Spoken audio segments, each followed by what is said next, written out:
おはようございます。画家の小木曽です。今日はですね、チャット GPT を使って、初めて絵を描くという人、どういう、モチーフとかをどういう風に描いたらいいかとか、初めて絵を描くという人に向けてちょっとチャット GPT を使って聞いてみようと思います。初めて絵を描く人はどのようなものを描いたらよいですかという質問でございます。簡単で基本的なものから始めることをお勧めします。以下、初めて、絵画体験に最適なものの例です。リンゴ、バナナ、キャロット、など身近な食べ物を描いてみると色の配色や形の表現など基本的なスキルを練習できますと。花は描きやすくて美しく鮮やかな色を持っています。簡単な形の花から描き始め、徐々に複雑な形の花に挑戦するといいでしょう。家、屋根、窓、泣いてます。ドア、煙突など、基本的な構造を見て、チャット GPT で。動物、などなど、練習用の線画、簡単なシルエットや形状の練習の線画を使用することもできます。これらは練習の画材として販売されておりということで、すごいですね。こういういろんなものが出てきます。鉛筆デッサンに必要な画材はということでちょっと聞いてみようかなと思います。チャット GPT さんが教えてくれます。便利な時代ですよね。以下のような画材が必要です。鉛筆は鉛筆の硬さによって異なる濃淡の線を描くことができます。一般的に HB 鉛筆をはじめに使い、HB から始めるそうです。2B、4B、6B など柔らかい鉛筆を使用することをお勧めします。消しゴム。私、硬い鉛筆とかを最後の方に使っていきますけど、消しゴムは描いた線を修正するために使用します。シンプルなプラスチック製消しゴムから描いた線を修正すると、あとペーパー、デッサンには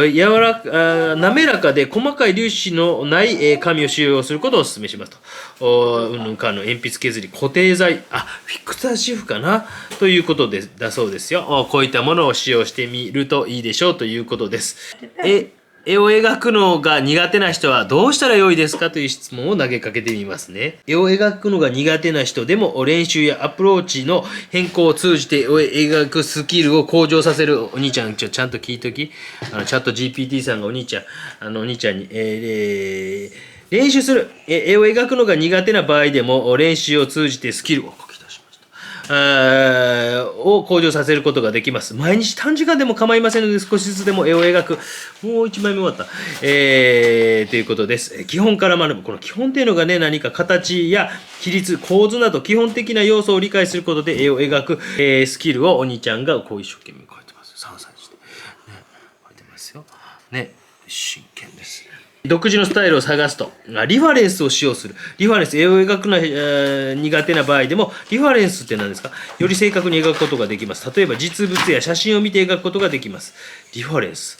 独自のスタイルを探すということとか、オンラインのチュートリアルや、私のこれチュートリアルと言いますけどね、コミュニティに参加すると、ぜひ参加してください。ということで、ちょっと、超基本編として鉛筆デッサンをお届けしようかなと思いますので、ぜひ、お楽しみください。今日はですね、絵を初めて描くという人のために、もう本当に初めての人のために、ちょっと動画を作っていこうかなというふうに思います。昔そういえば絵好きやったけど、今から何やって絵かわからへんとか、何描いて絵かわからへんとか、どうして絵かわからへんとか、何して絵かわからへんとか、いろんな人いると思うんですけど、ちょっと私なりのね、こんなことどうですかっていうご提案を今日皆様にしようかなというふうに思います。ぜひぜひ、初めての方とか、小学生、幼稚園の子は無理かな、大人の方々、よかったら付き合っていただければと思います。で、最低限用意するものはですね、鉛筆ですね。で、鉛筆も最低限でいいんですけども、6B ぐらいまであればいいかなと。次は2B ぐらいとか、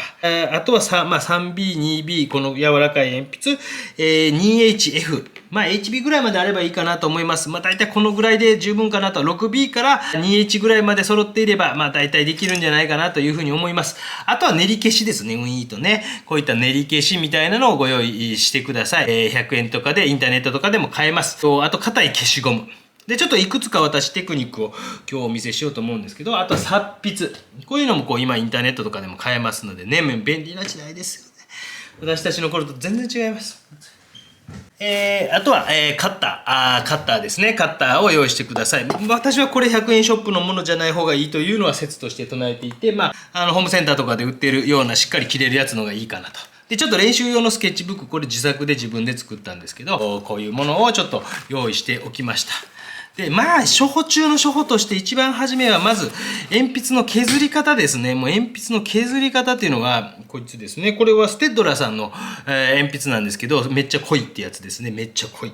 というやつでございますけども、こちらをちょっと削り方をお見せしようと思います。あと、羽ぼうきもあればいいんですが、どこへ切ったか。こういう紙の上ではやらないでくださいね。こちらの指で押す。左手で押す。右利きの場合はね。押す。押す。で、ちょっと回転させながら押す。押す。押す。ものすごい初歩的なことなんですけど、押す。で、芯のとこ来たらちょっと慎重にやっていってください。芯のとこ来たら慎重に押す。押す。押す。押す。押す。押す押すってね、なんかどっか聞いたことありますね。で、芯を若干長めに出してみてください。芯を若干長めに出してください。鉛筆で描くときは芯を長めに。で、なんかもうこのぐらいになったら怖いなぁと。このぐらいになったらもう怖いなぁと思ったら立てる。わかりますかね。直角に、直角になるようにして。嫌な音です。ね。芯を出して。でもっとこう削りたいなと思ったら、紙やすりですね。紙やすりとかをご用意いただいて、これ180番のとこにあったので、それ使いますが、で、これで、柔らかく優しくギコギコギコやると、すみません、ギコギコギコギコやると削れますよね。できますよね。そうすると相当尖ったものとなります。まあ、こういう紙やすりをちっちゃく用意しておくと便利が良かったりしますので、ご用意すればいいのかなと。まだまだいろんなテクニックはあると思うんですが、で、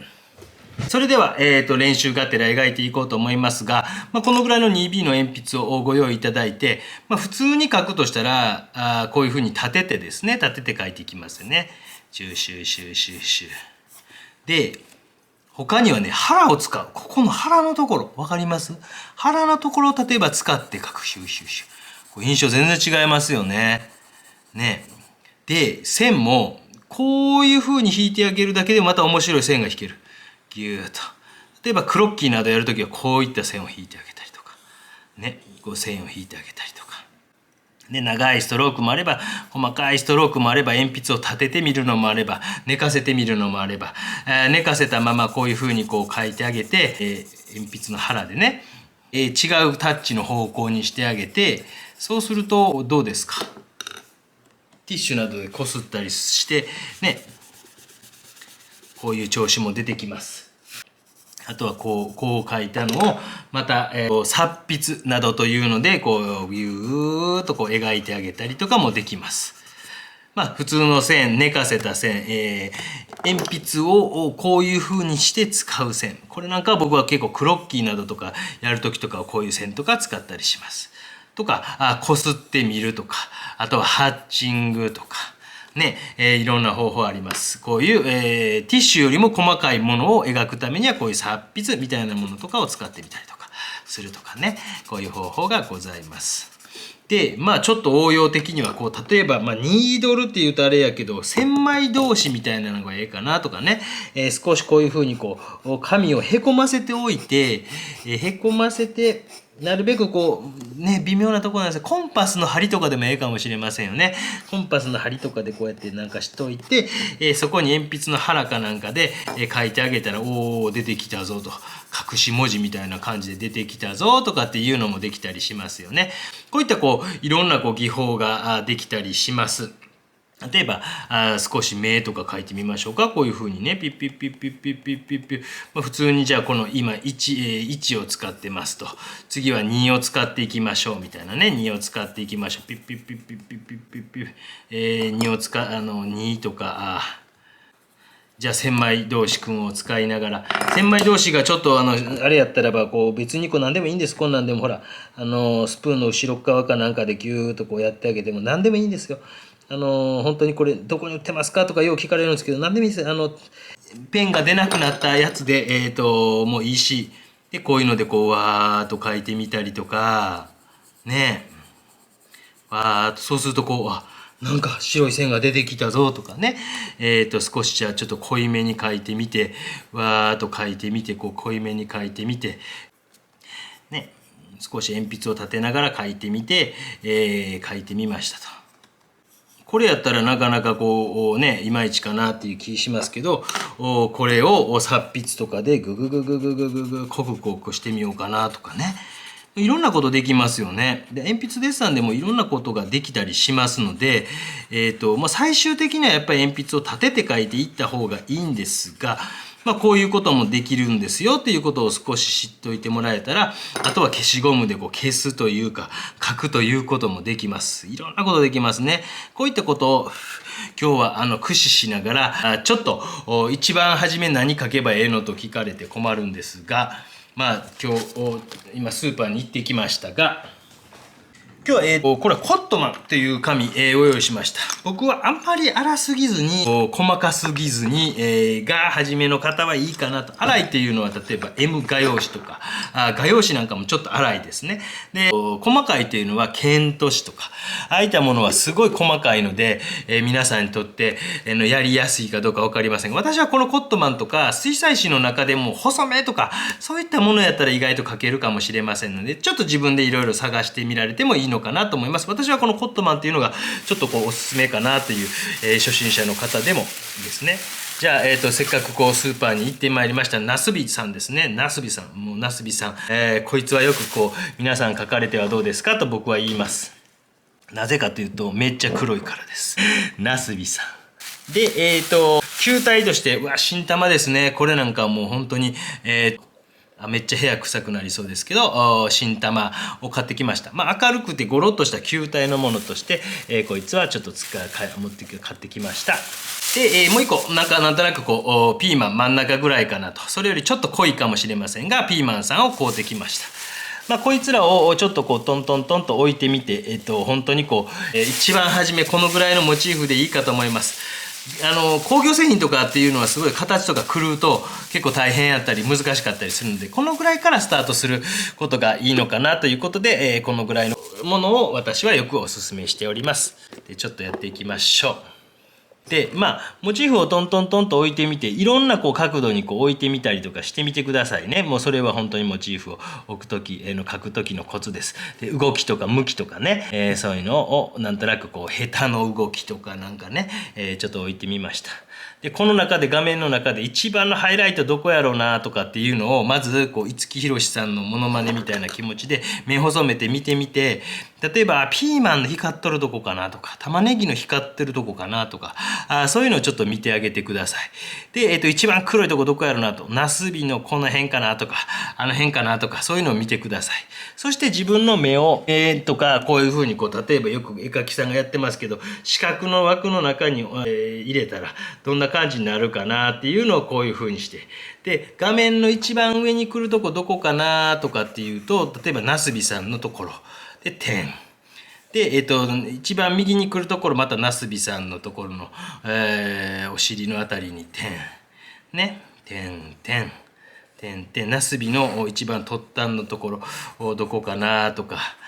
点。ピーマンさんはどこかなとか、この辺かなとか、点、点、点。で、鉛筆の腹を使って書く。腹。でもこれ本当に大事です。腹使いながら書いてください。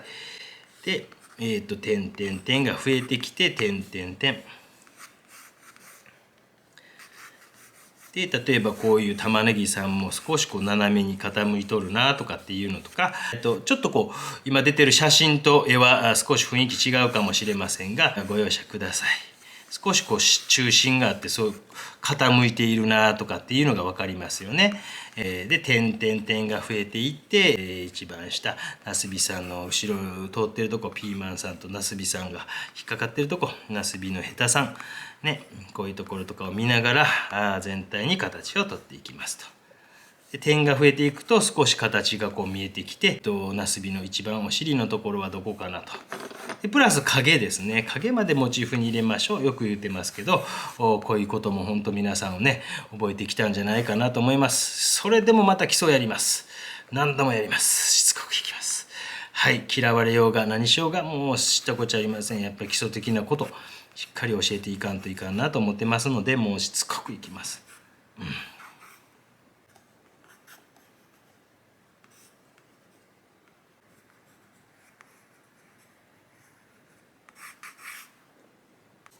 で影のところまでモチーフにして上げていってください。で、形がある程度取れてきたらちょっとこう無駄な線とかを練り消しで、なるべくこう消すようにしていってみてください。練り消しでね、消す。で鉛筆の腹で描いてるから結構綺麗に取れますね。で光の方向みたいなのをしっかりと定めて、もうこっちからっていうね。で、次は陰影をつけていきますけども、少し大きくじゃじゃじゃじゃじゃじゃじゃ。まあ少し柔らかめの鉛筆で 2B とか 3B。これは多分ステッドラーのめっちゃ黒いってやつなんで、もしかしたらこの普通のステッドラーの 3B より濃いかもしれませんが、まあ 3B ぐらいで少しこうつけていってみてください。で目を細めながらモチーフを見て、形をある程度しっかり取ってからですね。でね、せっかくやったらこのなんかこうニードル大作戦みたいなのやってみましょうかね。まあ、例えばこのなんかここのニードルじゃなくても何でもいいんですよ。なんか皆さんのがねヒント、なんか私はこんなんでやってますとかあったら、ヘタのところにキコキコキコキコとかね、キコキコ、あんまりこう手をつきたくないんですけどね。このピーマンのところキコキコキコキコキコキコキコよう見てね、キコキコキコキコ。玉ねぎさんも少しこうその形に沿っているような感じでキコキコキコキコ。後でこういうのが効果としてはここのところも面白いですね。ヘタのところにもね。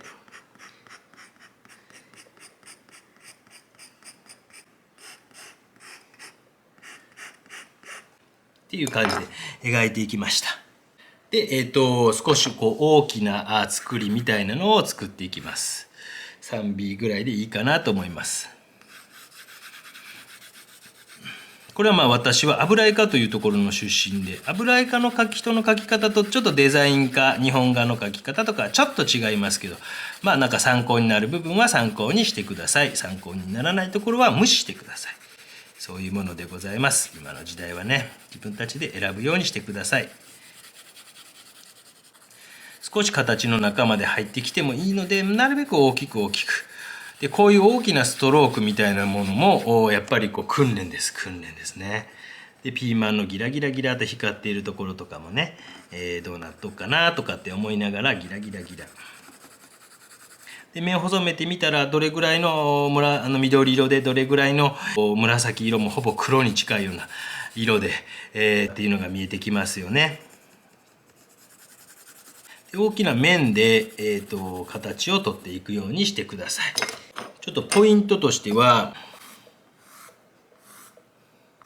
玉ねぎのちょっと芯があって、こういう風なものに入っているというような感じでイメージを例えばしてあげたりとか、分かりますか？そこにこういう風に入っている。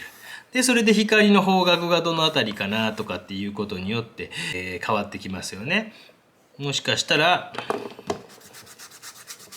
これやったらよく見たらこういう面こういう面こういう面こういう面こういう面があって、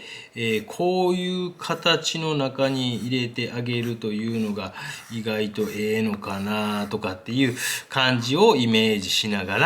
ら、例えば四角ならばこういう風な形のとこに、ついてきますけど、それがこう丸くなっている。丸く柔らかく両線、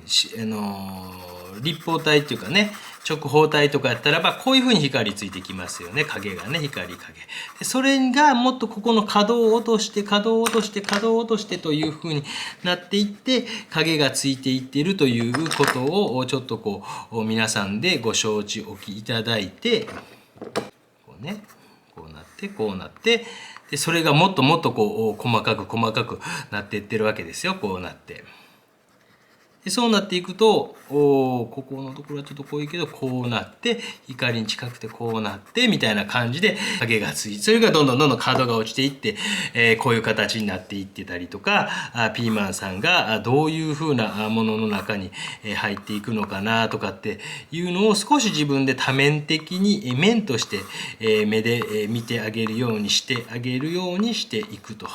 いうことをして、そこにどういう角度から光が当たってるからここに光があって影になってるんやなとか影になってるんやなとかっていうことが少し頭で理解しながら描いていかないといけません。こういうことを少し頭で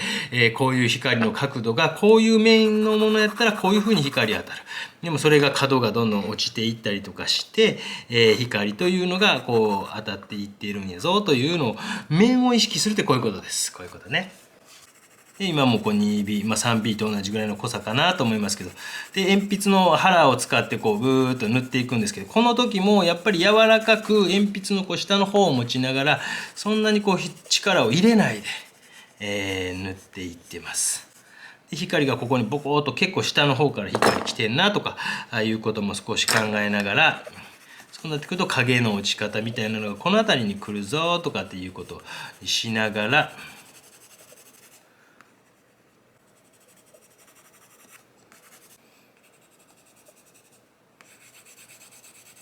なんか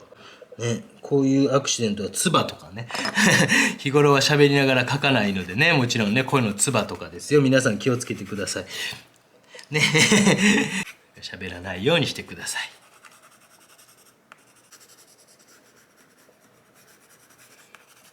ちょっといろんな方向でこう色を塗っていったりすると、ある程度こう鉛筆が乗らなくなってくるんですね。である程度乗らなく、そして影も同時に描いていくんですが、大きなストロークで描いていってます。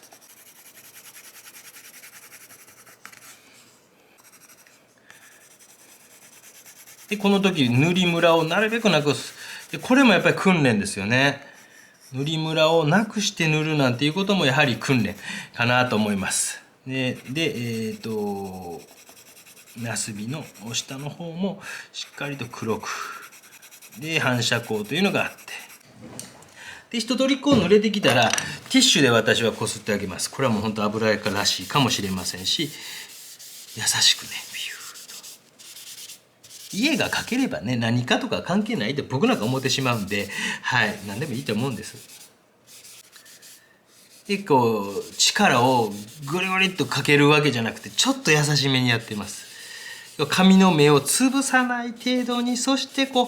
鉛筆の粉と粉が上っけペロリに乗っててプルッと入っていくような感じ。何言ってるか分かりました？ね、紙の表面にこうそういう感じで少し乗せていってます。ちょっとざらついてるのがね見えてきた。出てきたぞ。ね。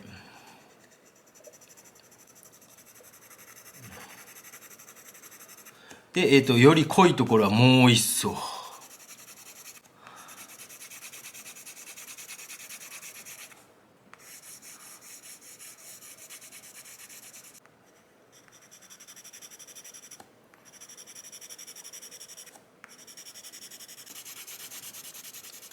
もっと濃くしたかったら、6B とかで、いってもいいですよ。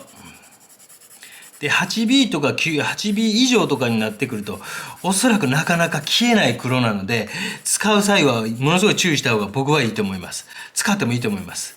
私はそんなにこう、全然使っていいというふうに言います。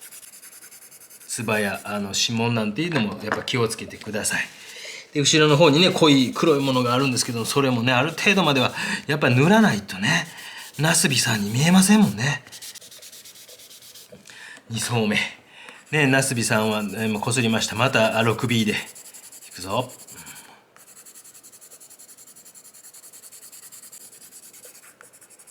この辺はちょっとざらついてるから、例えばこすらないで、ヘタのところはこすらないでいこうかなっていうのも手かもしれませんよね。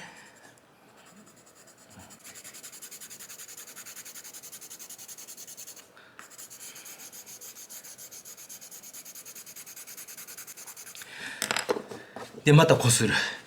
いしょ。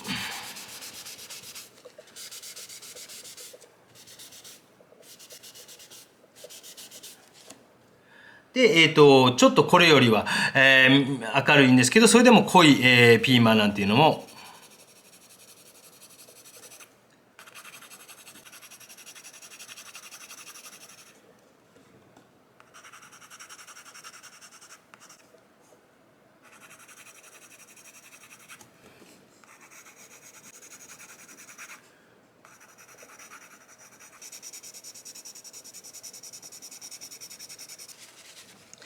で、また奥に回り込んでいってるなとかっていうとこを少しこすってあげて、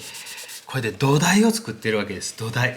この土台を作るというのがやっぱりこうね、難しいし、まあ面白かったりもしますよ、ここの部分っていうのはね。土台というのを作っていきました。だいぶこう土台というのができてきてるの分かりますかね。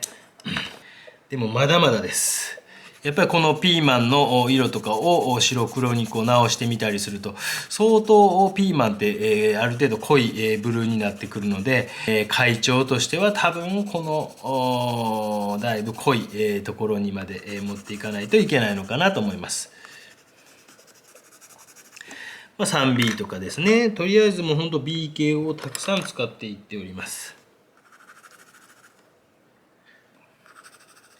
正直こうステッドラーのこの 3B、4B あたりが多分本当はいいと思います。この作業ね、4B がなかったのでこちらの方でやっていっておりますが。で、一番白いとこはここやぞとか、ここのところも白いぞとか、そのあたりというのはちょっとこう今の段階で見ながらですね、大事にしていってください。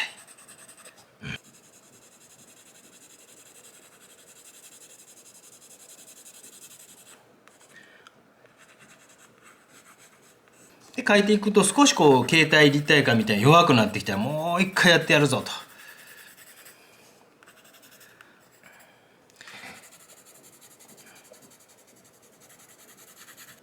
で、こういうところにちょっと光って見えてるところとかは少し明るくしてみたりとかして、描いていきます。で、ティッシュを少しこうまた柔らかくして、少しこう丸みを持たすような感じで、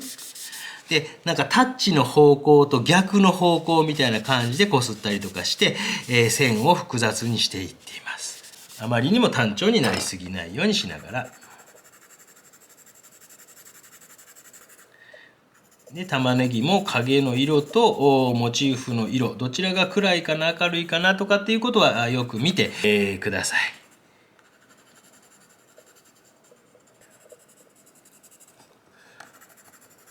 少しずつ土台を作りながら形が見えてきたのがわかるかなと思います。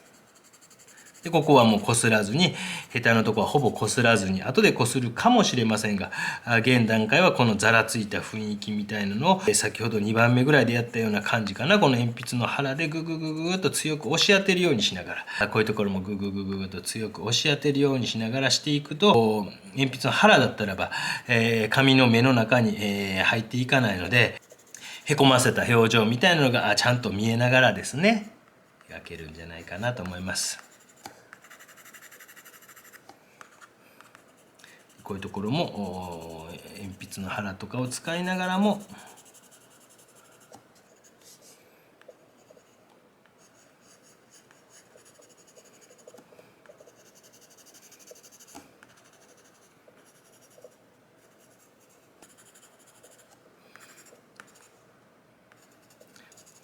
少しこう形が見えてきましたよね。で、これよりもまた黒く。もういよいよなったら 8B とか本当に使ってもいいかなと思うんですが、とりあえずは今日はね、6B ぐらいまでで、ある程度一般的なもので、そしてつるっとならんかなということで突き進んでいっております。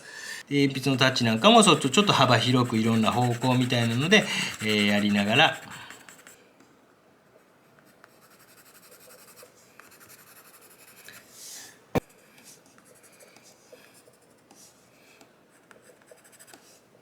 これ全体のこうバランスを見ながらですね、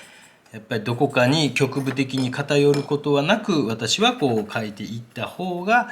いいかなということで、局部的に偏ることなく画面全体の中で、色のバランスとかを見ながらもうちょっと濃く、こういう濃くしてもちゃんと前に見えたり後ろに見えたりしてるかなとかっていうチェックをしながらですね、進めていってみてください。また 3B を使ってみます。今ずっと 2B の6B か 6B を使ってましたが、例えば奥にこう回っていくようなところっていうのはさっきの 6B よりもうちょっと柔らかい 3B みたいなので、少し回っていくような雰囲気にしてみようかなと。よ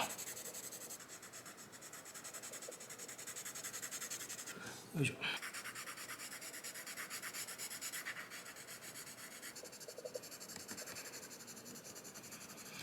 で、少しこう大きなこうこすりみたいなものが難しくなってきたなと思ったら、ちょっとこう周りも常に汚さないようにしてくださいね。殺筆みたいなのとかで、少しこう細かい、こすっていくような仕事みたいなのも増やしていかれてもいいかなと思います。要は描き出して僕なんかは、1時間ぐらいは結構こすって土台を作っていきます。まあこれは科によってはこんなこするなって怒られたりですね、受験なんかでは怒られるかもしれませんが、まあ自分がこう目指していきたい絵に合わせてみてもいいかなと思うんですけど、私なんかは、どっちかというとこれで描く、殺筆で描くということをしたりとかしてます。殺筆で描く。よいしょ、明るいところがキラッと見えるところがあったりとか。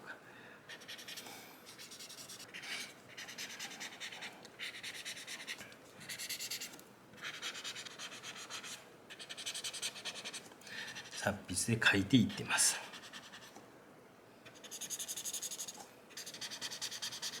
このぐらいになってきたらですね、本当に少しずつこう鉛筆を立てて書いていってもいいかなと思いますけども、急になんか立てて書くというよりは、ちょっとずつなんか立てていくというかですね、いきなりこう鉛筆立てて硬いのだけでとかっていうんじゃなくて、少しずつこうグラデーションがかかるように、ちょっとずつ立てていきながら柔らかい鉛筆から少しずつ硬い鉛筆に移行するぐらいの気持ちの方が、そんなにこう違和感なく自然にできます。で、これぐらいまで来たら一回綺麗な消しゴムとかをズボーンと切ってあげて、僕なんかでギューッとこう、消してあげたりします。消すというか書いてあげますね、これね。外側からギューッとこう書いてあげたりとかします。ギュッと。よいしょ。ギュー。ギュー。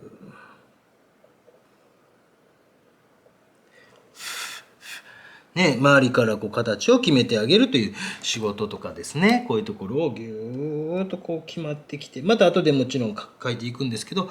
一回こうやってこう形をぐーっと。で、こういうこう消しゴムのカスとかは、羽ぼうきみたいなのがあると便利です。で、やっぱり固有の色みたいなのがちょっとようやくこうしっかりと見えてきて、いやいや、まだまだナスビは黒いぜって感じなんですね。でもそこでまたね、こうやっていくわけです。もう何回目ですか？ 4 回目か5回目でしょ。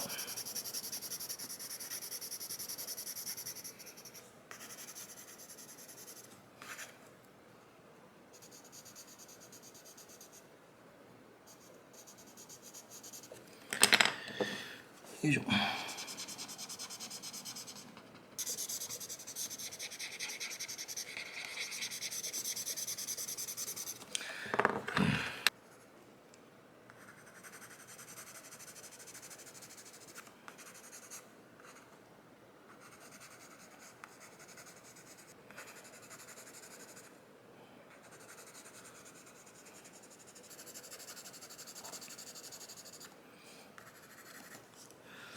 そしてちょっと明るくなってるとことかは少し練り消しとかで叩いたりとかして、いやいやとかいうところはもうちょっと濃くしてみたりとか、鉛筆の腹とかを使ったり少し立てながら鉛筆を立てながら描いていったりとかしてちょっと複雑にしていきます。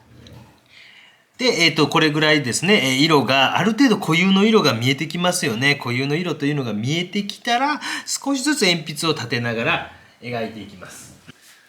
まあ、私はこういったアクリルの棒とかを用意しておりますけど、何か紙かなんか引いたりしてもいいかなというふうに思います。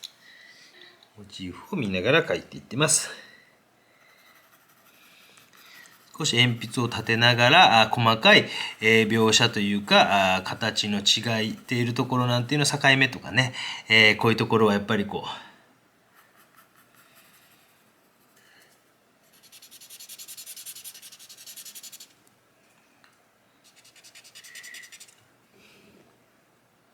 硬い消しゴムで形を決めるところはちょっと決めてあげたりとか、ちょっとこう輪郭が前に出てきたなと思ったら少しこう叩いてあげたりとかしてですね、立体感とかも出しつつ、ちょっと F ぐらいの硬いめの鉛筆を使用しながら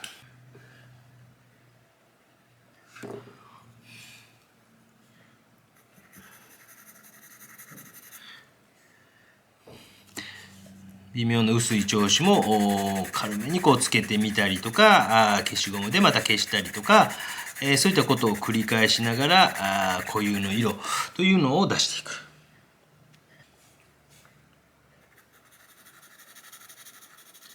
玉ねぎがある程度こう色がついてきたなと思ったら、またピーマンであるとかナスビであるとかに移行して描いていったりですね。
ある程度時間が経ってきたら、ぐーっと一回こう密度を上げるところを作ってみてもいいんですね。上げるところどこかぐーっと作ってみたら、それがまた基準になって他のところとかも少し、頑張ってみようかなとか思うことがあるので、私なんかはこのぐらいの段階になったら一度ぎゅーっとこう密度を高めるところを作ってあげたりとかします。例えば玉ねぎのところだけでももうちょっとこうですね、こういう皮の破れている感じとかっていうところまでこう描いてあげようかなとかしてみたりですね。よく見て観察しながらですね、進めていってください。で、奥に回っていく形とかっていうのは奥に回っていくということを意識しながら、特に奥に入っていく形というのはすごく複雑ですよね。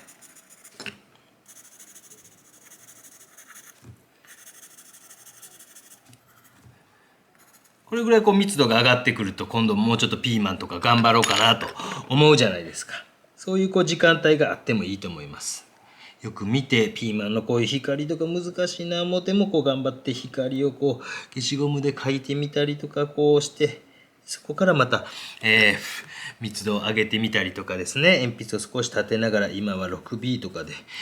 濃い鉛筆で少し描いてみようかなと。設置しているところとかにぐっとこう影が落ちているようなところとかはぐーっとこう描いてあげたりとか、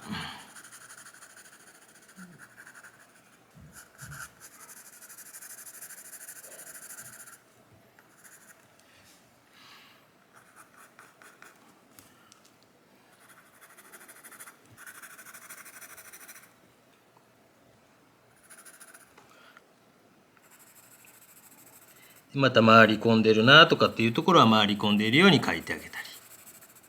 まだまだ黒くしたいですね。6B のステートラーのでもっと黒くしていきましょう。ちょっとこう光ってしまっているかもしれませんが、頑張ってもっともっとこう濃くしていこうかなとか。正面向いてる形とかこちら向いてる形はこう、例えば 6B のもうマックスで、だいぶこう寝かせながらも筆圧が強くなっていってます。そういった感じの、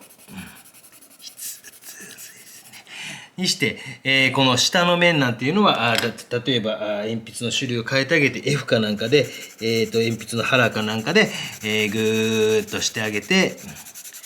濃いけどもやっぱり 6B に比べるとですね、でこう反射光というような感じの色にしてあげてみるとか、だいぶこう黒いものと緑色と色の違いみたいなのが出てきたのがわかるんじゃないでしょうか。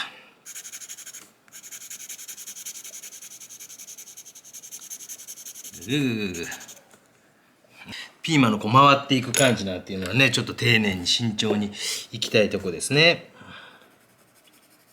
手前側にほんの少しある形から奥に逃げていく形 3B ぐらいで描いてあげてとか、6B に比べて 3B の方がちょっと明るいですもんね。同じ黒の中でも、そしてF か F なんていうのはすごくこう明るいというかしっとりしてるとか、ピーマンのなんかこう光っているところなんていうのはよく観察してですね描いてあげてほしいなと思います。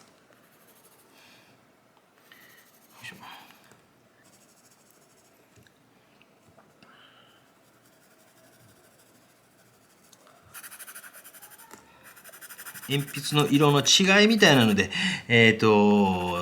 すね、いろいろ出すこともできます。少しずつ鉛筆も立てていってます。完全には立ててませんね。今45度ぐらいでこう鉛筆が入っていってるかなと思いますけども、こういうふうにこう鉛筆の角度をこう変えることによってもまた質感みたいなのは大幅にこう変わってきますので、こういったこともちょっと注意しながらですね進められてもいいかもしれません。この白みたいなのが目を細めてみて、紙の白さとどっちが白いか、こういうところのね違いみたいなのはこうね皆さんでどっちなんやろうなということを確かめながらですね、ほんの少し色ついていたらほんの少しだけ色つけてあげるような仕事をしたり、またそこでちょっといやいや明るいと思ったら明るいって消してみたりとかっていうことをしてですね、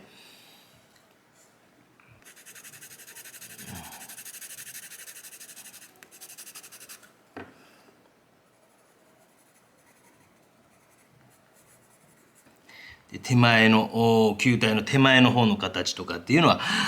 少しこう強めに描いてあげたりとかしないと前に出てこないわけですよね。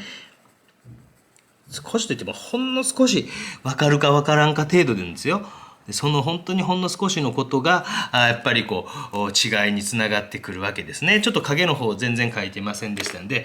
少しこう落ちた影とかも少し描いていこうと思います。で今どうしてもちょっとこういうタッチが多いので、やっぱりこういろんなタッチをね駆使しながら、でこれがちゃんと床面に乗ってるかなと、乗ってるかなっていうのは大事です。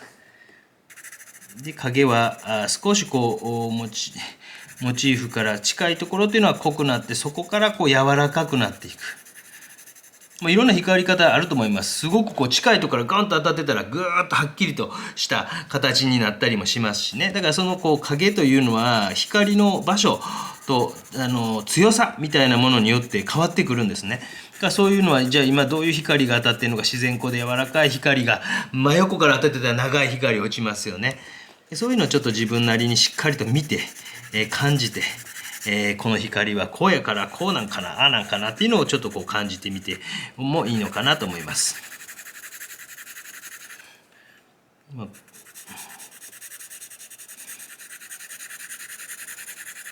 ここなんかはたまにちょっと光光源がいくつかあるんですけどね、ちょっとややこしい焦げになってんなと思ったら、もうそういうところは自然な光源1個の影にしてあげた方が見る側にとっては自然に見えてきますので、そんなにこう複雑にしてあげない方がいいかなと。逆にもう光源をたくさんわざと使うという手があってもいいんですよ。だからね、その辺っていうのは本当に自由です。でだいぶこう加湿を進めてきました。ピーマンのこの回り込みなんていうのは一番向こう奥なんていうのは一番こういうなんか慎重になりながらですね、一番奥やけども何もしてないじゃまずいなということで、書いてあげたり、鉛筆のタッチがちょっとこう一つこう同じようなタッチが多いなと思ったら少しわざと複雑にしてあげたり、ちょっと明るさが足らんようになってきたなと思ったら例えば消しゴムで消したり叩いたりしてみたりですね。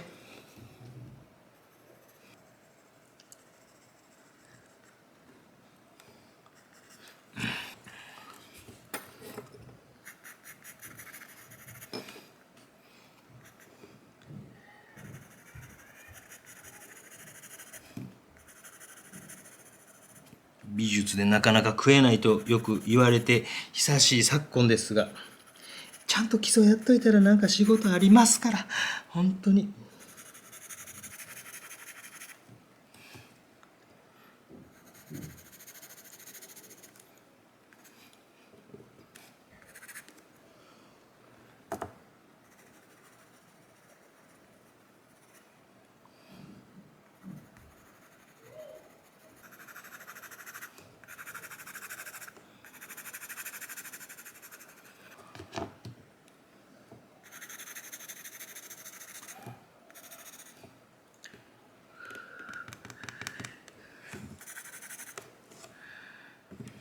目を細めて見て、モチーフを見て、影との色とモチーフの色がすごくこう同じぐらいに見えるようなところもあったりするんですね。でそういうとことかはそういうのを探してみたりとかすると、すごくこう自然なデッサンになっていきますよね。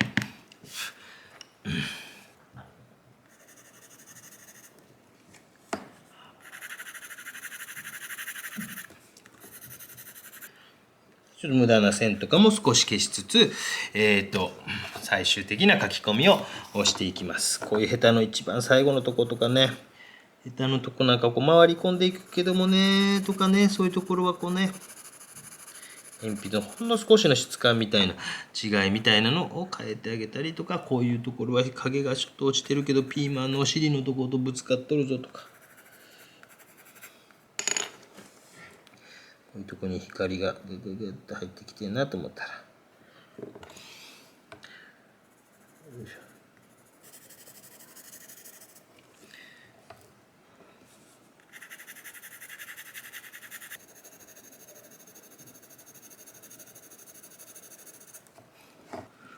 ね、この辺の上の光とかは少し色がうっすらついてるなとか。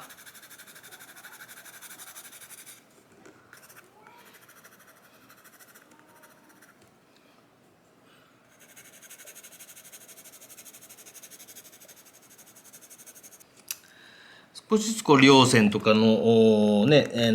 ざらついた鉛筆の粉みたいなものも少し書き込みを進めると少しずつなんかこうなくなっていくというか、それでもやっぱり稜線とか反射光とかっていうこととか回り込みとかっていうのはしっかりと見て描いてあげつつ、影とかもですね。で最後というか、2H とかも少し使い出してみましょうか。こういうこう落ちている影なんていうのはね、あまりこう抵抗感あるものっていうか、奥にシューッと抜けていくようなもんやったりするから、あまりこうですね、ザラザラしてるよりは少し硬いめの F または今 2H で、この方向性もいろんなこう方向にしながら、自然にグラデーションで、奥に抜けていくように描いてあげて、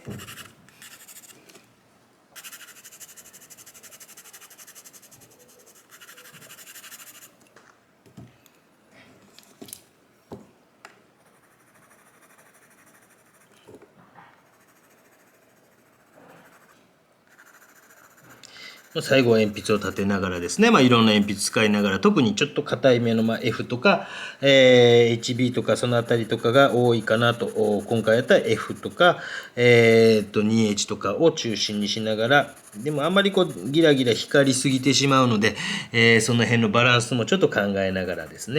やっていってください。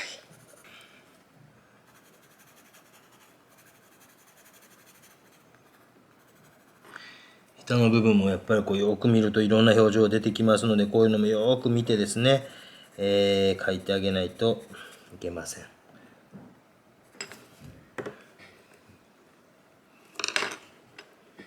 この辺は紙のちょっと目も潰れ出してますけどね、ピーマンとかね。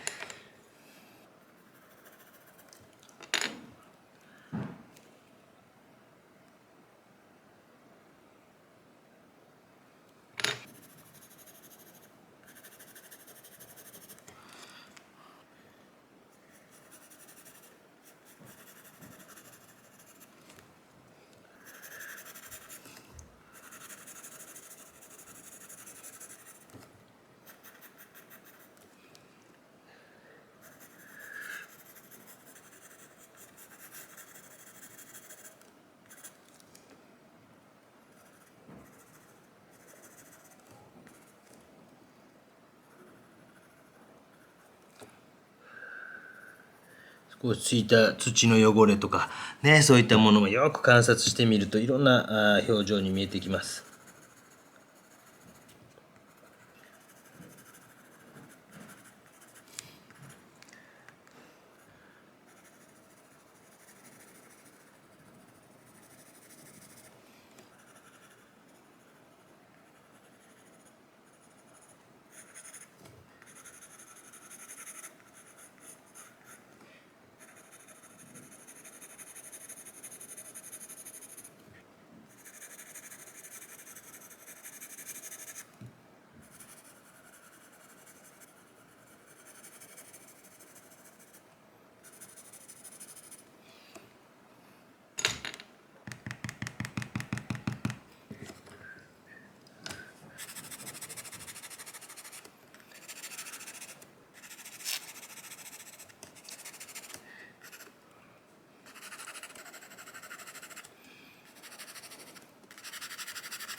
という感じで、いかがだったでしょうか。こんな感じで、固有の色も出て、ちょっと質感の違いみたいなのも書き分けて、いったという作品っていうかございます。とにかくこう、初心者の方、もこんなモチーフでもいいと思います。こんなモチーフとかを用意して、本当にこう、49円と49円と79円の、合わせて150、170円ぐらい、170円ぐらいのモチーフですけども、こういう風な練習訓練にもなると思いますので、ぜひ、挑戦されてみてはどうでしょうか。本日もご視聴ありがとうございました。では。